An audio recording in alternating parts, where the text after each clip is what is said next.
garis bawah nomor 11 garing MOU garing 2019 tanggal 10 September 2019 tentang pekerjaan pembangunan dan pengawasan beberapa proyek melalui penganggaran tahun jamak tahun anggaran 2020 sampai 2022. Apakah setuju? Fraksi P3 mau bicara?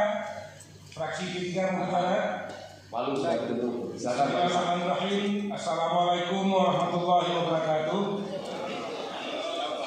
Puji dan syukur kepada Allah, salawat kepada Rasulullah, menyampaikan beberapa pendapat dari fraksi Partai Persatuan Pembangunan bahwa fraksi P3 menyatakan Kanun Aceh nomor 12 tahun 2019 tentang anggaran pendapatan belanja Aceh tahun anggaran 2020 yang mengatur tentang pelaksanaan kegiatan pembangunan jalan dalam tahun jamak merupakan aturan dan produk hukum DPR Aceh dan pemerintah Aceh yang telah disahkan dan telah disetujui oleh Kemendagri serta telah dicatat dalam lembaran daerah, sehingga untuk merubah atau merevisi sebuah aturan dan produk hukum memiliki mekanisme serta prosedur yang telah diatur dalam peraturan perundang-undangan.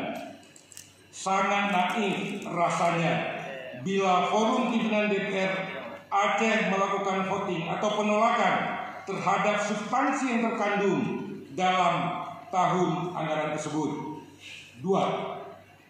Bahwa berdasarkan fakta kronologis, penganggaran sejumlah dana untuk kegiatan pembangunan jalan dalam tahun jamak telah melalui prosedur dan mekanisme perencanaan anggaran yang sesuai yang diatur dalam peraturan perundang-undangan, sehingga secara yuridis penganggaran sejumlah dana tersebut dalam APBA telah memenuhi ketentuan legalitas penganggaran sebagaimana diamanatkan oleh peraturan perundang-undangan.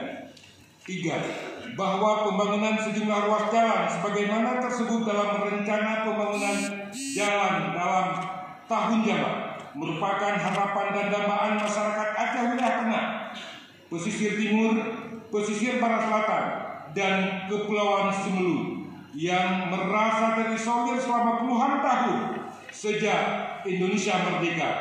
Pembangunan sejumlah ruas jalan tersebut sangat diharapkan guna mendorong kemajuan sosial, ekonomi, politik, keamanan, dan budaya masyarakat setempat. Atas dasar pertimbangan tersebut, maka fraksi P3 menyatakan menolak dibuat keparipurna terhadap eksistensi dan substansi Kanun Aceh dimaksud dan tetap mendukung untuk dilaksanakannya pembangunan seruas jalan dimaksud dalam tahun jamak. Demikian, wallahu muwaffiq ila aqwamit thoriq. Assalamualaikum warahmatullahi wabarakatuh.